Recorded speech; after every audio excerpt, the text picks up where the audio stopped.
السلام عليكم ورحمة الله وبركاته. أعوذ بالله من الشيطان الرجيم. بسم الله الرحمن الرحيم.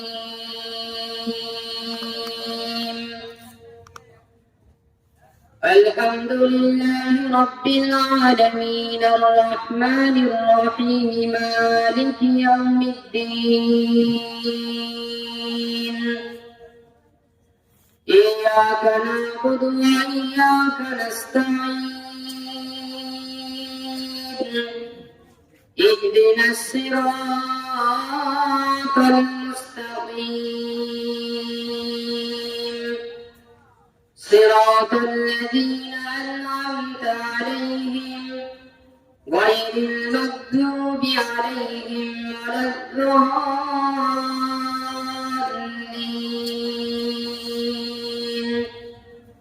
صدق الله العظيم. الحمد لله نحمده ونستعينه ونستغفره ونؤمن به ونتوكل عليه ونعوذ بالله من شرور أنفسنا ومن سيئات أعمالنا. من يهده الله فلا مضل له ومن يضلله فلا هادي له. ونشهد أن لا إله إلا الله وحده لا شريك له. ونشهد أن سيدنا وحبيبنا مولانا محمدا عبده ورسوله. أما بعد فقد قال الله تعالى في كلامه المجيد والفرقان الحميد. أعوذ بالله من الشيطان الرجيم. بسم الله الرحمن الرحيم. وإذ قال ربك للملائكة إني جاعل في الأرض خليفة قالوا أتجعل فيها من يفسد فيها ويسفك الدماء ونحن نسبح بحمدك ونقدس لك قال إني أعلم ما لا تعلمون. আমরা সকলে একবার মহব্বতের স্বরূপ দুরূদ ইব্রাহিম পড়ি। আল্লাহুম্মা সাল্লি আলা মুহাম্মাদিন ওয়া আলা আলি মুহাম্মাদ কামা সাল্লাইতা আলা ইব্রাহিম ওয়া আলা আলি ইব্রাহিম ইন্নাকা হামিদুম মাজিদ। আল্লাহুম্মা বারিক আলা মুহাম্মাদিন ওয়া আলা আলি মুহাম্মাদ কামা বারাকতা আলা ইব্রাহিম ওয়া আলা আলি ইব্রাহিম ইন্নাকা হামিদুম মাজিদ। رب اشرح لي صدري ويسر لي أمري واحلل عقدة من لساني يفقهوا قولي. رب زدني علما اللهم رب زدني علما. سبحانك لا علم لنا إلا ما علمتنا إنك أنت العليم الحكيم. আলহামদুলিল্লাহ, সমস্ত প্রশংসা সেই মহান আল্লাহ পাকের, যে আল্লাহ পাক রব্বুল আলামিন আমাদেরকে দ্বীনি মজলিস, খুবই গুরুত্বপূর্ণ মজলিস, যে মজলিসের কথা প্রিয় নবীর পরিভাষায় বলা হয় রিয়াজুল জান্নাত অর্থাৎ জান্নাতের বাগান। আল্লাহ পাক রব্বুল আলামিন আমাদেরকে কাউকে বক্তা কাউকে শ্রোতা হিসাবে এই জান্নাতের বাগানের বসার তৌফিক দান করেছেন। তাই আমরা সকলে তিনার শুকরিয়া স্বরূপ সকলে বলি আলহামদুলিল্লাহ। আমাদের দেশে ফুটবল খেলা হয়, তো বলেন না মুখে হয়। অনেক মানুষ ফুটবল খেলা দেখতে যায় না? তো ফুটবল খেলা দেখতে গিয়ে যে প্লেয়ার আপনার গোল দেয়, একটা বিশাল জোরে আওয়াজ হয়, গোল বলে একটা আওয়াজ হয় না? তো যারা গোল দেয় তারা কি বলে যে ভাই আমরা একটা গোল দিলাম, তোমরা সবাই বলো গোল? এ কথা কি বলে? এ কথা তো বলে না। তারা এত আনন্দিত হয়, এত খুশি হয় যে আমার গ্রামের ছেলেরা, আমার এলাকার ছেলেরা, আমার প্লেয়াররা কি দিয়েছে, একটা গোল দিয়েছে, তাই না? তাই বিশাল একটা আওয়াজ হয়, গোল বলে আওয়াজ হয়। এই যে একটা আপনারা দ্বীনি মজলিসে বসেছেন, এই মজলিসে বসার কারণে আপনারা কি আনন্দিত না নারাজিত? যদি সত্যি যদি আনন্দিত হয় তো এই যে বললেন না যে আলহামদুলিল্লাহ, সেটা কিন্তু সেরকম হলো না। আমি আবারও বলছি, আল্লাহ পাক রব্বুল আলামিন আমাদেরকে এই জান্নাতে বাগানে বসার তৌফিক দান করেছেন। তাই আমরা সকলে তিনার শুকরিয়া স্বরূপ সকলে উচ্চ কণ্ঠে উচ্চ স্বরে বলি আলহামদুলিল্লাহ। তারপরে পরে আমার আপনার নবী সারা বিশ্বের নবী জনাবে মুহাম্মদুর রাসূলুল্লাহ সাল্লাল্লাহু আলাইহি ওয়াসাল্লাম, তিনার প্রতি অগণিত দরুদ ও শান্তি ধারা বর্ষিত হোক। আমরা সকলে বলি আল্লাহুম্মা আমিন। সম্মানীয় শ্রোতা মণ্ডলী, বক্তব্য শুরুতে আমি ভূমিকায় এই সামান্য একটা ছোট্ট কথা বলবো। আমরা পৃথিবীর বুকে মানুষ আজকে বহু জায়গায় ওয়াজ, জালসা, মিলাদ, মাহফিল শুনি না? শুনি। জুমার দিনে ইমাম সাহেব বয়ান করে, তবুও আমরা শুনি। গ্রামে মানুষ যখন মারা যায়, সেই মৃত ব্যক্তিটাকে সামনে রেখে ইমাম সাহেব বয়ান করে, তবুও আমরা শুনি। আবার আজকালকার এই মোবাইলে, ইউটিউব, ফেসবুকও আমরা ওয়াজ, জালসা শুনি। শোনার পর আমরা মানুষ কেন পরিবর্তন হয় না, তাই না বাবা? মানুষ আমরা পরিবর্তন হয় না, তার একটাই কারণ। কারণটা হলো, একটা মোটা ব্যক্তি, তার 3.5 কুইন্টাল ওজন। তো ডাক্তারের কাছে গিয়ে বললো যে ডাক্তার বাবু, আমার এই এত মোটা শরীর নিয়ে তো আমি চলাফেরা করতে পারি না, তো আমাকে একটা ওষুধ দেন যার কারণে আমার শরীরটাও যেন কমে যায় আর আমার চলাফেরা করতে সুবিধা হয়। ডাক্তার বললো তুমি সারাদিনে কি খাওয়া দাওয়া করো? তো মোটা ব্যক্তি, ফ্যাট ব্যক্তি তা বলছে যে আমি সারাদিনে 24 খানা রুটি খাই। কখনো বললাম বা 24 খানা রুটি খাই। ডাক্তারে বললো যে তুমি সারাদিনে 12 খানা রুটি খাবে আর সকালবেলায় মর্নিং করবে, চলাফেরা করবে। ডাক্তারের কথা অনুযায়ী এই মোটা ব্যক্তিটা সারাদিনে 12 খানা রুটি খায় আর সকালবেলায় মর্নিং করে, চলাফেরা করে। তার শরীরের কোনো পরিবর্তন হয় না। দ্বিতীয় দিন আবার ডাক্তারের কাছে গিয়ে বললো যে ডাক্তার বাবু, তোমার ওষুধে কোনো কাজ হয়নি, দ্বিতীয় ওষুধ দাও। তো ডাক্তার বাবু বললো যে তুমি সারাদিনে 6 খানা রুটি খাবে আর সকালবেলায় চলাফেরা করবে। ডাক্তারের কথা অনুযায়ী ওই মোটা ব্যক্তিটা সারাদিনে 6 খানা রুটি খায় আর চলাফেরা করে, তার শরীরের কোনো পরিবর্তন হয় না। কিছুদিন পরে ডাক্তারকে গিয়ে বলছে যে তুমি ডাক্তার না ফাক্তার, যে তোমার ওষুধে কোনো কাজ হয় না? তো ডাক্তার বাবু বলছে যে আমার ওষুধে তো কাজ হওয়ার কথা, নিশ্চয়ই তুমি কিছু একটা গন্ডগোল করেছো। তো ওই মোটা ব্যক্তিটা বলছে যে ডাক্তার বাবু, আসল ঘটনা হলো আমি যে আগে 24 খানা রুটি খেতাম আর আপনি যে আমাকে 12 খানা রুটি খেতে বললেন, তারপরে 6 খানা রুটি খেতে বললেন। তো আপনার কথা অনুযায়ী আমি 6 খানা রুটি খাই ঠিক, কিন্তু ওই যে আগে আমি 12 খানা রুটি 24 খানা রুটি খেতাম, তো ওই 24 খানা রুটিতে যতটা আটা লাগে, যতটা ময়দা লাগে, এই 6 খানা রুটিতে আমি লাগাতাম দিয়ে খেতাম। তো ডাক্তার বাবু বলছে যে এতে কি তোমার শরীরের কোনো পরিবর্তন হবে? তা আমরা মানুষ বহু জায়গায় ওয়াজ, জালসা, মিলাদ, মাহফিল শুনি, শোনার পরে আমরা আমল করি না, তাই পরিবর্তন হয় না, তাই না? আমি যে কথাগুলো বলবো সম্পূর্ণ যদি না হয়, আংশিক আমল করার চেষ্টা করব। সকলে বলি ইনশাআল্লাহ। সম্মানীয় শ্রোতা মণ্ডলী, আল্লাহ পাক রব্বুল আলামিন আমাদেরকে পৃথিবীর বুকে পাঠিয়েছেন। আজকে আমরা পৃথিবীর বুকে দুনিয়ার মহব্বতে পড়ে, দুনিয়ার টাকা পয়সার মহব্বতে পড়ে, দুনিয়ার রং তামাশার মহব্বতে পড়ে, বিবি বাচ্চার মহব্বতে পড়ে আজকে আমরা কিয়ামতের দিনের কথা, কবরের কথা, জাহান্নামের কথা, জান্নাতের কথা আজকে আমরা ভুলে গিয়েছি। শুধু তাই নয়, আজকে আমরা দুনিয়ার মহব্বতে পড়ে আজকে দুনিয়ার মানুষ আমরা পাপের উপরে পাপ কাজ আমরা করে থাকি, যে যার ফলে আমাদের অন্তরে আপনার মরিচিকা পড়ে গিয়েছে, যার ফলে কোনটা হালাল, কোনটা হারাম, কোনটা জায়েজ, কোনটা নাজায়েজ, কোনটা বৈধ, কোনটা অবৈধ, এটার মধ্যে আমরা আর পার্থক্য করতে পারি না।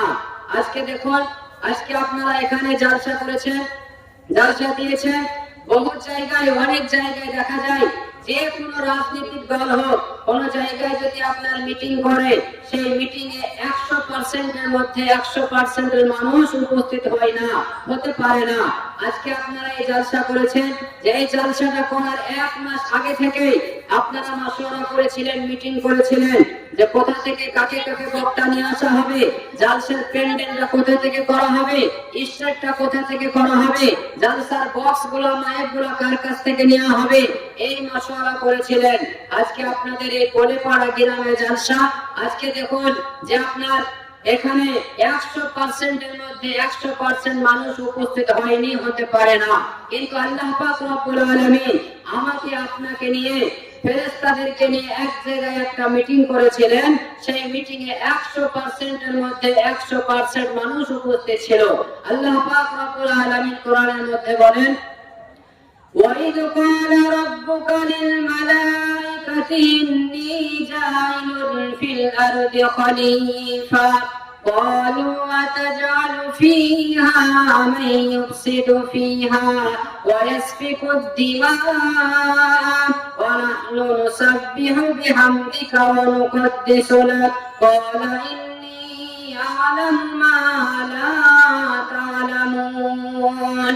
মহান আল্লাহ রাব্বুল আলামিন ফেরেশতাদেরকে নিয়ে বললেন, হে আমার ফেরেশতা মণ্ডলীরা, তোমরা শোনো, আমি পৃথিবীর বুকে আমি প্রতিনিধি পাঠাতে চাইছি, পৃথিবীর বুকে আমি খলিফা পাঠাতে চাইছি। ফেরেশতারা বললেন, না, ইতিপূর্বে তুমি পৃথিবীর বুকে জিন জাতি পাঠিয়েছিলে, তারা পৃথিবীর বুকে মারপিট করে, দাঙ্গা হাঙ্গা করে, রক্তাক্ত করে তারা শেষ হয়ে গিয়েছিল। আমরা তো তোমার 24 ঘন্টা জিকির আজকার করি, 24 ঘন্টা তোমার তাসবিহ তাহলিল করি, আমরা 24 ঘন্টা তোমার প্রশংসা করি। আল্লাহ তুমি আর মানুষ পৃথিবীর বুকে বানিও না। আল্লাহ পাক রব্বুল আলামিন বললেন, ইন্নী আ'লামু মা লা তা'লামুন। হে ফেরেশতা মণ্ডলীরা, তোমরা শোনো, আমি যা জানি তোমরা তা জানো না। আল্লাহ পাক রব্বুল আলামিন বলছেন যে আমি যা জানি তোমরা তা জানো না। মহান আল্লাহ রাব্বুল আলামিন হযরত আদম আলাইহিস সালামকে তৈরি করলেন। আদম আলাইহিস সালামকে তৈরি করার পরে জান্নাতে রাখলেন। জান্নাতে রাখার পর আল্লাহ পাক রব্বুল আলামিন তার কুদরতি হাতটা আদম আলাইহিস সালামের পিঠে রেখে দিলেন, পিঠে রেখে দিলেন। রেখে দেওয়ার পরে আদম থেকে নিয়ে কিয়ামত পর্যন্ত যত মানুষ পৃথিবীর বুকে আসবে, তো সমস্ত মানুষের রূহগুলো, আপনার আত্মাগুলো পিপীলিকার মতন বেরিয়ে চলে আসলো। সেই সময় আল্লাহ পাক রব্বুল আলামিন পৃথিবীর সমস্ত মানুষদেরকে এক জায়গায় নিয়ে মিটিং করেছিলেন। আল্লাহ পাক রব্বুল আলামিন বলেছিলেন, আলাস্তু বিরাব্বিকুম, আমি কি তোমাদের প্রভু নই, আমি কি তোমাদের রব নই? সেই দিন আমরা সকলেই বলেছিলাম, ক্বালু বালা, অবশ্যই আপনি আমাদের রব, অবশ্যই আপনি আমাদের মাবুদ, অবশ্যই আপনি আমাদের আইনদাতা, অবশ্যই আপনি আমাদের বিধানদাতা, অবশ্যই আপনি আমাদের পালনকর্তা। এ কথা সেদিন আমরা সকলে স্বীকার করেছিলাম। একজন হিন্দু ঘরের ব্যক্তি, একজন হিন্দু ঘরের ছেলেও স্বীকার করেছিল, একজন মুসলিম ঘরের ছেলেও স্বীকার করেছিল, একজন খ্রিস্টান ধর্মের ছেলেও স্বীকার করেছিল, অবশ্যই আপনি আমাদের রব। কিন্তু আজকে আমরা মানুষ দুনিয়ার বুকে এসে দুনিয়ার মহাব্বতে পড়ে, দুনিয়ার রং তামাশার মহাব্বতে পড়ে, দুনিয়ার টাকা পয়সার মহাব্বতে পড়ে আজকে আমরা আল্লাহর সঙ্গে যে অঙ্গীকার করেছিলাম, আল্লাহর সঙ্গে যে ওয়াদা করেছিলাম, আজকে আল্লাহর সঙ্গে যে ওয়াদা করেছিলাম, অঙ্গীকার করেছিলাম, সেই অঙ্গীকারের কথা আমরা ভুলে গিয়েছি। যে ওয়াদা করেছিলাম আল্লাহ পাক রব্বুল আলামিনের কাছে, সেই ওয়াদার কথা আজকে আমরা দুনিয়ার বুক থেকে ভুলে গিয়েছি। তার কারণ হলো যে দুনিয়াতে আপনার মহব্বত ঝুঁকে যাওয়ার কারণে আজকে আমরা আল্লাহর কথা, কিয়ামতের দিনের কথা, নবীর কথা আজকে আমরা ভুলে গিয়েছি। তো আল্লাহ পাক রব্বুল আলামিন সেই জায়গায় একটা মিটিং করেছিলেন, দ্বিতীয় জায়গায় আরেকটা মিটিং করবেন, সেখানেও আপনার 100% এর মধ্যে 100% মানুষ উপস্থিত হতে হবে। সেই জায়গাটা কোথায়? কিয়ামতের দিন হাসরের মাঠে আল্লাহ পাক রব্বুল আলামিন ওই জায়গায় সমস্ত মানুষকে নিয়ে এক জায়গায় মিটিং করবেন। ভাইরা আমার, বন্ধুরা আমার, ও কোলেপাড়া গ্রামের মানুষ খুব ভালো করে একটু চিন্তা করে ভাবে চিন্তা করবেন, ও ভালো করে একটু মনোযোগ সহকারে শুনবেন। আপনার আমার জিন্দেগিটা হলো কেমন জিন্দেগি? আপনার আমার জিন্দেগি হলো রেলগাড়ির মতন জিন্দেগি। আপনি বলবেন কেমন রেলগাড়ির মতন জিন্দেগি? আপনার একটা ছোট্ট উদাহরণ দিয়ে বলি। আজকে আপনাদের এই গ্রাম, 5টা গ্রাম থেকে 5 জন ব্যক্তি আপনার দিল্লি যাবে বলে টিকিট কেটেছে। রিজার্ভেশন বগিতে 5 জন ব্যক্তির এক জায়গায় সিট পড়ে গিয়েছে। 1 number seat, 2 number seat, 3 number seat, এরকম ভাবে 5 জন ব্যক্তির এক জায়গায় সিট পড়ে গিয়েছে। এই আপনার 5 জন ব্যক্তি এক জায়গায় দেখা হলো। 5 জন ব্যক্তি বলল, ভাই তোমার নাম তোমার নাম কি, তোমার বাড়ি কোথায়? একজন বলল আমার নাম আব্দুল সত্তার, আমার বাড়ি হলো ফুলেপাড়া গ্রাম। আরেকজন বলল ভাই তোমার নাম কি? বলো আমার নাম আব্দুল গফফার, বাড়ি কোথায়? বলল আমার বাড়ি বরফখানা। আরেকজন বলল ভাই তোমার নাম কি? বলল আমার নাম আব্দুল করিম, বাড়ি কোথায়? বলো বাড়ি আমার পিলখানা। এইরকম ভাবে 5টা গ্রামের মানুষ, আপনার 5টা গ্রামের মানুষ এক জায়গায় বসে গেল। আপনার তারা দিল্লি যাবে বলে টিকিট কেটেছে রিজার্ভেশন বগিতে। একজন ব্যক্তি এবার মুড়ির হকার এসেছে। একজন ব্যক্তি বলল ভাই আমাদেরকে 5টা মুড়ি দাও। আর একজন ব্যক্তি বলল ভাই তুমি তো একাই মানুষ, তুমি 5টা মুড়ি নিয়ে কি করবে? বলল আমরা 5 জন ভাগ বাটোয়ারা করে খেয়ে নেব। এরপরে আপনার চাওয়াল আসলো, বিস্কুটওয়ালা আসলো। দিল্লি স্টেশন পৌঁছাতে আর মাত্র 10 মিনিট সময় রয়েছে বাপ, আর 10 মিনিট সময় রয়েছে। সেই সময় আপনি একটু চিন্তা করে দেখবেন যে আপনার সঙ্গে যে সমস্ত বন্ধুর এতক্ষণ আপনার সঙ্গে সাক্ষাৎ হলো, কথাবার্তা হলো, যখন আপনার মাইকে রান হয়ে যাবে যে দিল্লি স্টেশন পৌঁছাতে আর মাত্র 10 মিনিট সময় রয়েছে, সেই সময় কোনো বন্ধু খোঁজ নেবে না। সেই সময় কেউ বলবে না ভাই তোমার অ্যাটাচিটা কোথায় আছে, তুমি আমাকে দাও। সেই সময় বলবে না ভাই তোমার জুতাটা কোথায় আছে, তুমি আমি খোঁজ নিয়ে আসি। এ কথা আর কেউ বলবে না। সবাই বলবে আমার অ্যাটাচিটা কোথায় আছে, আমার ব্যাগটা কোথায় আছে, আমার জুতোটা কোথায় আছে। সবাই এরকম করে ব্যতিগ্রস্ত হয়ে যাবে। আপনার ট্রেনটা যখন দিল্লি স্টেশনে পৌঁছে যাবে, 5 জন ব্যক্তি ট্রেন থেকে নেমে যাওয়ার পরে যে যেখানে যাওয়ার কথা সে সেখানে চলে যাবে, আর কারো কোনোদিন খোঁজ নেবে না। ওই রকম হলো আপনার আমার জিন্দেগি। দুনিয়ার বুকে আপনার স্ত্রী হলো আপনার একটা রেলগাড়ির সিট, আপনার মা হলো আপনার একটা রেলগাড়ির সিট, আপনার বাপ হলো আপনার একটা রেলগাড়ির সিট। যেদিন মালাকুল মউত আজরাইল ফেরেশতা যেদিন এসে আপনার বাড়ির দরজায় কটকট করে যেদিন আওয়াজ দিবে, ডাক দেবে ও আব্দুর রহমান তোমার সময় এসেছে, তোমাকে চলে যেতে হবে দুনিয়ার বুক থেকে। সেই দিন আপনাকে এই দুনিয়ার মহব্বত ছেড়ে দিয়ে, বিবি বাচ্চার মহব্বত ছেড়ে দিয়ে আপনাকে চলে যেতে হবে খালি হাতে। এই দুনিয়ার সমস্ত মহব্বত ছেড়ে দিয়ে সেই দিন আপনাকে চলে যেতে হবে। সেই দিন কিন্তু কোনো মানুষের সঙ্গে যাবে না। মহান আল্লাহ পাক রব্বুল আলামিন কোরআনের মধ্যে বলেন ইয়াউমা ইয়াফিরুল মারউ মিন আখিহি ওয়া উম্মিহি ওয়া আবিহি ওয়া সাহিবাতিহি ওয়া বানি লিকুল্লি ইমরিইন মিনহুম ইয়াউমাইযিন শানুন ইয়াগুনি। কাল কিয়ামতের দিন আপনার ভাই আপনার কাছ থেকে পলায়ন করবে, আপনার মা আপনার কাছ থেকে পলায়ন করবে, আপনার বাপ আপনার কাছ থেকে পলায়ন করবে। আপনারা বলবেন কেমন ভাবে আত্মীয় স্বজন পলায়ন করবে? আল্লাহ পাক রব্বুল আলামিন কিয়ামতের দিন বান্দার হিসাব নিকাশটা করার পরে বান্দাকে বলবে ও আব্দুর রহমান তোমার হিসাব নিকাশটা করা হলো, তোমার হিসাব নিকাশে দেখা যায় একটা নেকি কম হয়ে গিয়েছে। ও আব্দুর রহমান তুমি যাও গোটা হাসর মাঠটা তুমি একবার ঘুরে দেখো। দুনিয়ার বুকে যাদের সঙ্গে তোমার মহব্বত ছিল, দুনিয়ার বুকে যাদের সঙ্গে তোমার ভালোবাসা ছিল, দুনিয়ার বুকে যাদের সঙ্গে তোমার সম্পর্ক ছিল, গোটা হাসর মাঠটা একবার ঘুরে দেখো তাদের কাছ থেকে একটা নেকি পাও কি পাও না? ওই ব্যক্তিটা সর্বপ্রথমে চলে যাবে তার ভাইয়ের কাছে। ভাইকে গিয়ে বলবে ও ভাই ছোট্টবেলাতে আমার আব্বা মারা গিয়েছিল, তোমাকে আমি কোলে পিঠে করে মানুষ করেছি ভাই, আমি নিজে লেখাপড়া শিখিয়ে নি, আমি নিজে লেখাপড়া বাদ দিয়ে কাজ করে ইনকাম করে তোমাকে আমি লেখাপড়া শিখিয়েছি। ওগো আমার ভাই আজকে আমার একটা নেকি কম হয়ে গিয়েছে, যদি তুমি আমার একটা নেকি দাও তাহলে আমি জান্নাতে চলে যাব। ভাই বলবে আজকের দিনে আমি কাউকে চিনি না।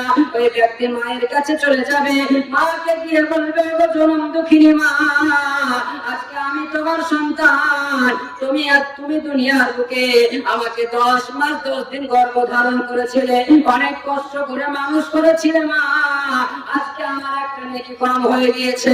ও আমার জনম দুঃখিনী মা তুমি এত, আজকে আমি তোমার সন্তান, তুমি দুনিয়ার বুকে আমি যখন অসুস্থ হয়েছিলাম ডাক্তারে বলেছিল তোমার ছেলেকে যদি সুস্থ রাখতে হয় তোমাকে 6 মাস ধরে লবণ খাওয়া বন্ধ করতে হবে।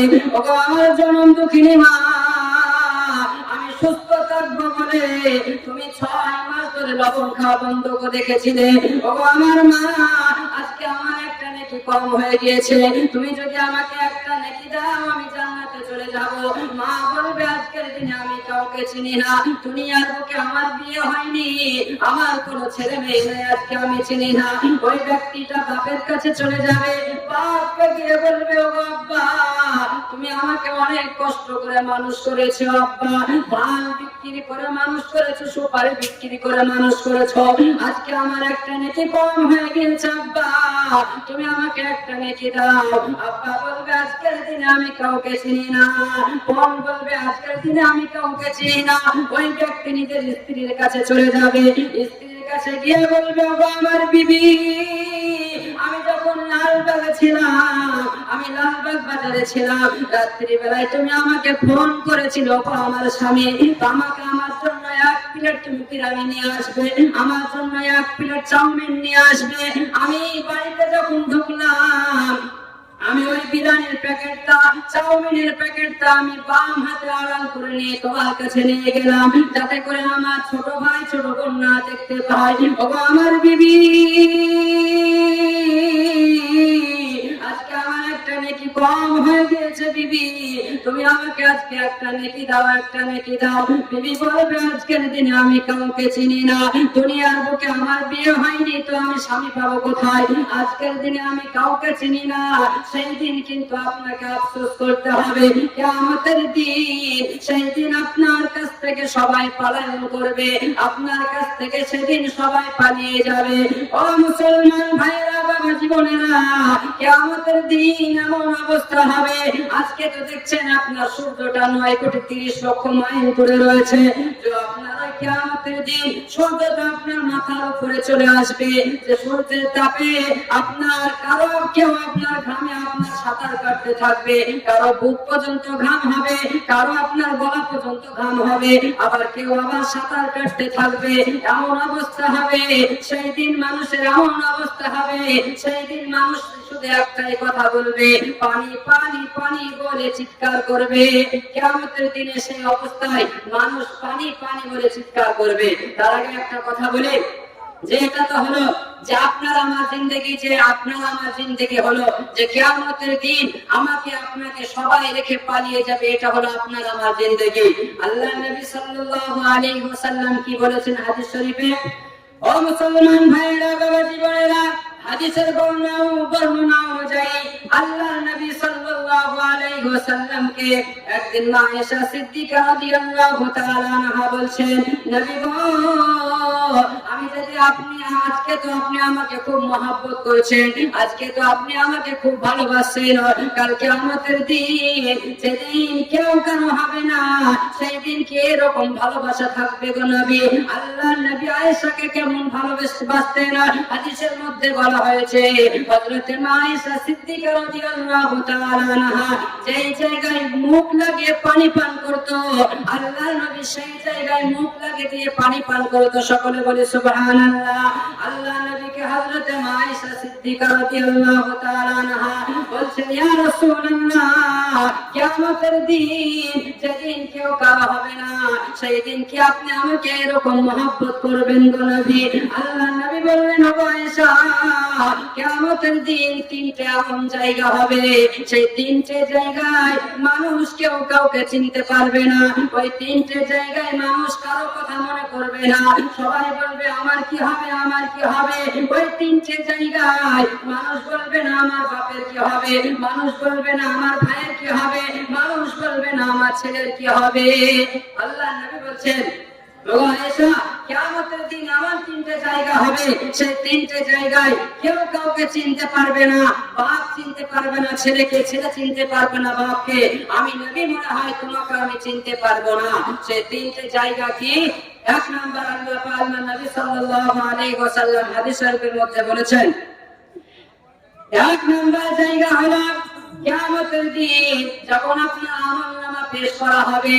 আমলনামাটা কেমন ভাবে দেয়া হবে আপনারা সকলেই জানেন, যে আল্লাহ পাক রব্বুল আলামিন আমলনামাটা ছুঁড়ে দেবে, যার ডান হাতে পড়বে সে জান্নাতে চলে যাবে, আর যার বাম হাতে পড়বে সে জাহান্নামে চলে যাবে। আমলনামাটা আমলনামা যখন পেশ করা হবে, আমলনামা যখন দেওয়া হবে, সেই সময় মানুষ বলবে না আমার বাপের কি হবে, আমার ভাইয়ের কি হবে। মানুষ বলবে হায় আল্লাহ, আজকে আমার কি হবে, আমার কি হবে। আমার আমলনামাটা ডান হাতে পড়বে না বাম হাতে পড়বে, আমি জান্নাতে যাব না জাহান্নামে যাব, এই নিয়ে ব্যতিব্যস্ত হয়ে থাকবে। 2 নম্বর জায়গা মিজান নামক দাঁড়িপাল্লা যেখানে আপনার কায়েম করা হবে, মিজান নামক দাঁড়িপাল্লা যেখানে টানানো হবে, ওই মিজান নামক দাঁড়িপাল্লায় সোনার ওজন করা হবে না, সোনা চাঁদি ওজন করা হবে না, জমি জায়গা ওজন করা হবে না, টাকা পয়সা ওজন করা হবে না। ওই মিজান নামক দাঁড়িপাল্লায় শুধু একটাই জিনিস ওজন করা হবে, যার নেকির পাল্লা ভারী হয়ে যাবে সেই ব্যক্তি জান্নাতে যাবে, আর যার নেকির পাল্লা হালকা হয়ে যাবে সে জাহান্নামে যাবে। ওই মিজান নামক দাঁড়িপাল্লা যখন কায়েম করা হবে, সেই সময় মানুষ বলবে না যে আমার বাপের কি হবে, আমার ভাইয়ের কি হবে, সেই সময় মানুষ বলবে ইয়া নফসি ইয়া নফসি, আমার কি হবে। 3 নম্বর জায়গা আল্লাহ নবী সাল্লাল্লাহু আলাইহি ওয়াসাল্লাম বলেছেন, ফুলসিরাতের পুল যখন মানুষ পার হবে, আপনারা সকলেই জানেন ফুলসিরাতের রাস্তা হলো চুলের থেকেও চিকন আর ফুলের থেকেও ধার। ওই রাস্তায় মানুষ কেউ 500 বছর যাবে, কেউ 1000 বছর যাবে, কেউ 1000 বছর ধরে যাবে, যাওয়ার পর জাহান্নামে পড়ে যাবে। ওই ফুলসিরাতের রাস্তা পার হওয়ার সময় মানুষ বলবে না আজকের দিনে আমার বাপের কি হবে, আমার ভাইয়ের কি হবে, আমার স্ত্রীর কি হবে, এ কথা বলবে না। মানুষ ফুলসিরাতের রাস্তা পার হওয়ার সময় বলবে ইয়া নফসি ইয়া নফসি, আমার কি হবে, আমার কি হবে। ও মুসলমান, কাল কিয়ামতের দিন সেই সময় মানুষ যখন সূর্যটা মাথার উপরে আসবে, সেই সময় মানুষ পানি পানি বলে ছটফট করবে। আল্লাহ নবী সাল্লাল্লাহু আলাইহি ওয়াসাল্লাম হাদিস শরীফের মধ্যে বলেছেন, মহান আল্লাহ পাক রব্বুল আলামিন সেই সময় ইবনে আদম সন্তানকে 5টা প্রশ্ন করবেন। ইবনে আদম সন্তান যতক্ষণ না 5টা প্রশ্নের উত্তর দিবে, আল্লাহ পাক রব্বুল আলামিন ইবনে আদম সন্তানের পাটাকে এক জায়গায় স্থির করে রেখে দেবেন। ডান দিকে সরাতে পারবে না, বাম দিকে সরাতে পারবে না, সামনের দিকে যেতে পারবে না, পিছন দিকে যেতে পারবে না, এক জায়গায় স্থির করে রেখে দেবেন। তিরমিজি শরীফের হাদিসে 5টা প্রশ্ন কি? 1 নম্বর আল্লাহ পাক আল্লাহ নবী সাল্লাল্লাহু আলাইহি ওয়াসাল্লাম বলেছেন, আন উমরিহি ফীমা আফনাহু ওয়ান শাবাবিহি ফীমা বলাহুম। 1 নাম্বার প্রশ্ন করা হবে, তোমাকে যে আমি 60 থেকে 70 বছর জিন্দেগি দিয়েছিলাম, 50 থেকে 60 বছর তোমাকে আমি হায়াত দিয়েছিলাম, সেই 50 থেকে 60 বছর তুমি জিন্দেগি কোথায় কাটিয়েছো বলো? আমার রাস্তায় কাটিয়েছো না শয়তানের রাস্তায় কাটিয়েছো? এই হিসাবটা কাল কিয়ামতের দিনে দিতে হবে। ও মুসলমান, গত পরশুদিন আপনি কি খেয়েছেন, কোথায় গিয়েছেন, কি কাজ করেছেন, কোথায় বসেছেন, এই হিসাবটা যদি আপনার কাছ থেকে নেওয়া হয়, এই একটা দিনের হিসাব আপনি আমি দিতে পারবো না। কিন্তু কাল কিয়ামতের দিন, সেই দিন আপনার সারা বছরের সারা জিন্দেগির আপনার হিসাব নেবে। আপনি সেই হিসাবটা কেমন ভাবে দেবেন, সেই হিসাবটা দেওয়ার জন্য আপনাকে দুনিয়ার বুকে তৈরি করে যেতে হবে।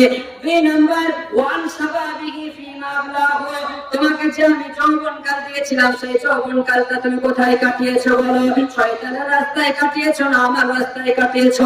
ও যুবক ভাই, তোমাদেরকে আমি বলি, আজকে তুমি সারা রাত তুমি মোবাইল দেখে, আজকে তুমি সারা রাত মোবাইলে ফ্রি ফায়ার খেলে, আজকে তুমি সারা রাত মোবাইলে পাবজি খেলে, তুমি আজকে ফজরের নামাজটা কাজা করে দিলে, ফজরের নামাজ কাজা করে দিলে, জোহরে আপনার সকালবেলাতে বন্ধু বান্ধবের সঙ্গে গল্প করতে করতে জোহরের নামাজ কাজা করে দিলে, আসরের নামাজ কাজা করে দিলে।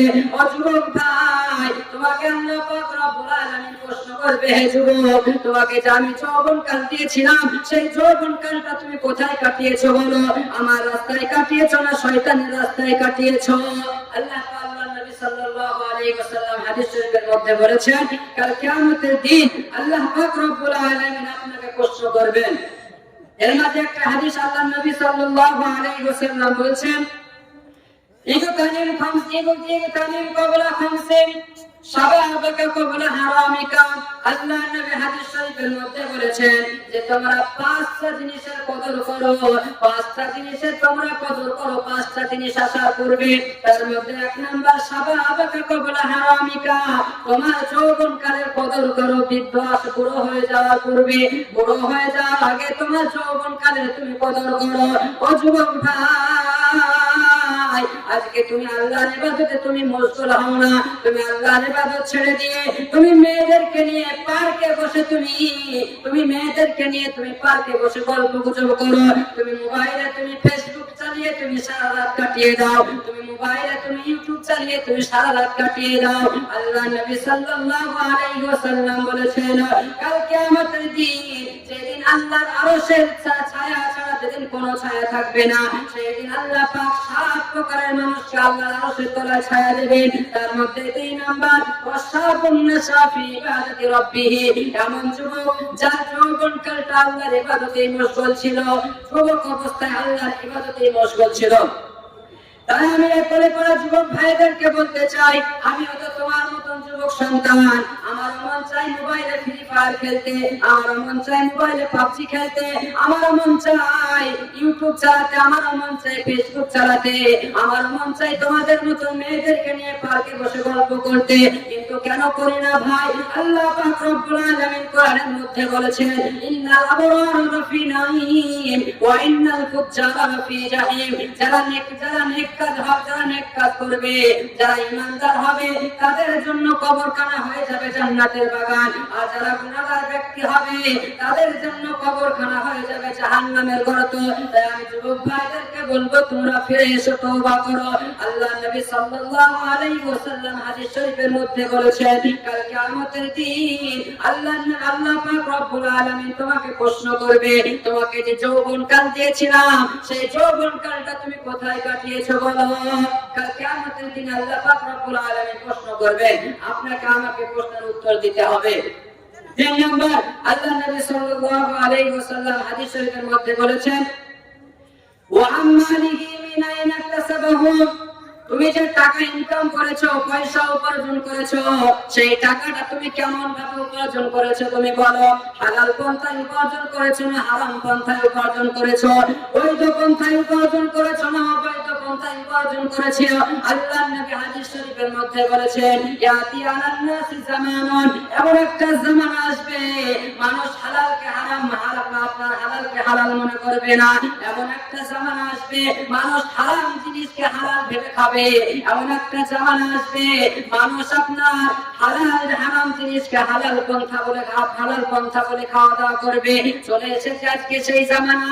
আজকে দেখুন, আজকে আপনাদের এই দেশে আছে কিনা আমরা জানি না, কিন্তু আমার এলাকায় আছে যে আপনার আজকে মহিলারা, আজকে মা বোনরা আপনার বন্ধন ব্যাংকে আপনার টাকা নিয়ে এসে আপনার সপ্তাহে কিস্তিতে আপনার শোধ করে।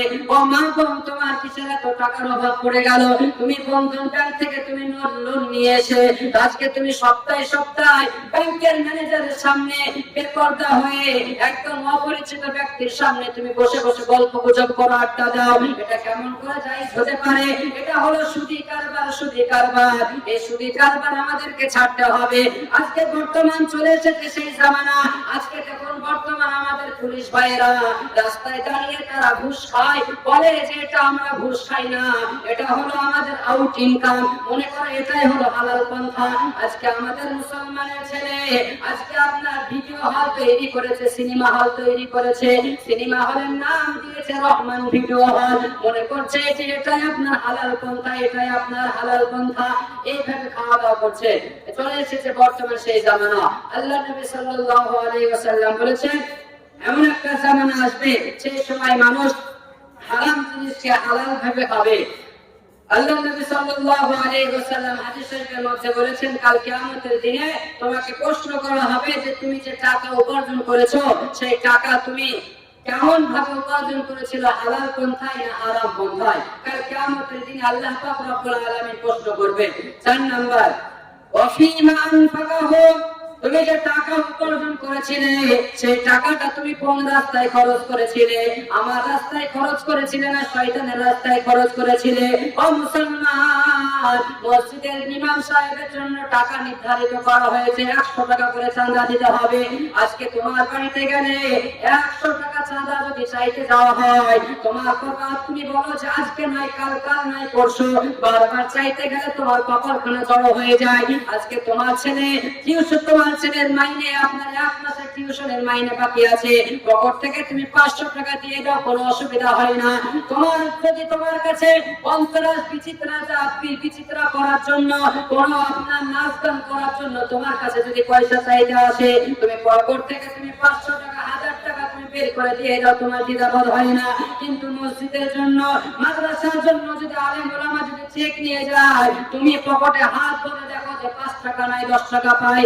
আল্লাহ নবী হাদিস শরীফের মধ্যে বলেছেন, আলা ওয়াইন্না ফিল জাসাদি মুযগাতান ইযা সালুহাত সালুহাল জাসাদু কুল্লুহু ওয়া ইযা ফাসাদাত ফাসাদাল জাসাদু কুল্লুহু আলা ওয়াহিয়াল কলব। আল্লাহ নবী বলেছেন, মানুষের পুরো শরীরের মধ্যে একটা গোস্তের টুকরা রয়েছে, সেই গোস্তের টুকরাটা যদি ভালো হয়ে যায়, তার পুরো বডিটাই ভালো হয়ে যায়। আর সেই গোস্তের টুকরাটা যদি খারাপ হয়ে যায়, তার পুরো বডিটাই খারাপ হয়ে যায়। আল্লাহ নবী বললেন, আলা হিয়াল কলব, সেই গোস্তের টুকরাটার নাম হলো তোমাদের হৃদয়, সেই গোস্তের টুকরাটার নাম হলো তোমাদের অন্তর। তো আজকে আমি যে কথা বলছিলাম, আল্লাহ পাক রব্বুল আলামিন কিয়ামতের দিন আপনাকে প্রশ্ন করবে, অফিমান বলো বান্দা, তুমি যে টাকা উপার্জন করেছিলে সেই টাকা তুমি কোথা থেকে খরচ করে, কোথা থেকে কোথায় খরচ করেছিলে বলো? আমার রাস্তায় খরচ করেছো না শয়তানের রাস্তায় খরচ করেছো?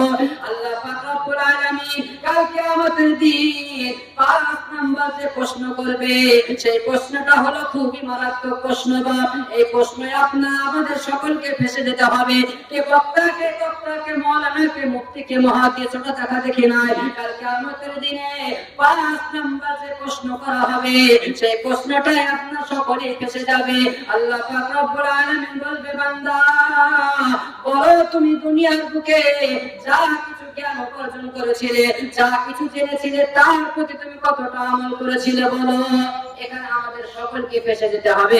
কিয়ামতের দিন আল্লাহ পাক রব্বুল আলামিন বলবে, বান্দা বলো তুমি দুনিয়ার বুকে কতটা যা কিছু জেনেছিলে, তার প্রতি তুমি কতটা আমল করেছিলে বলো? ভাই, আমরা সকলেই জানি যে 5 ওয়াক্ত নামাজ পড়া ফরজ, জানি কি জানি না? এর প্রতি আমরা কতজন আমল করি বলি? বা কতজন আমল করি? আমরা সকলেই জানি যে রমজান মাসে রোজা রাখা ফরজ, এর প্রতি আমরা কতজন আমল করি? আমরা সকলেই জানি সুদ খাওয়া হারাম, এর প্রতি আমরা কতজন আমল করি? আমরা সকলেই জানি যে ব্যভিচার করা হারাম, আমরা সকলেই জানি লটারি কাটা, লটারি খেলা, আপনার জুয়ো কাটা, আপনার জুয়ো খেলা, লটারি কাটা, লটারির টিকিট কাটা, এই সবগুলো হারাম। আমরা কতজন এর করে আমল করি, তাই না?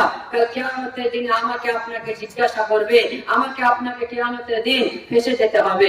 এই কারণে এই 5টা প্রশ্নের উত্তর আমাকে আপনাকে কিয়ামতের দিন দিতে হবে। আর এই 5টা প্রশ্নের উত্তর আমি আপনি তখনই দিতে পারবো যখন দুনিয়ার বুক থেকে প্রস্তুতি নিয়ে যাব। এই কারণে আমরা সকলেই এই দুনিয়ার বুক থেকে 5টা প্রশ্নের উত্তর যেন কিয়ামতের মাঠে দিতে পারি, এইভাবে আমরা প্রস্তুতি নিয়ে যাব। সকলে বলি ইনশাআল্লাহ। যাই হোক, এই বলে আমার বক্তব্য শেষ করলাম। ওয়া আখির দাওয়ানা আলহামদুলিল্লাহি রাব্বিল আলামিন। আসসালামু আলাইকুম ওয়া রাহমাতুল্লাহি ওয়া বারাকাতুহু। আলহামদুলিল্লাহ, উনি জামলের উপরে বক্তব্য রেখেছেন।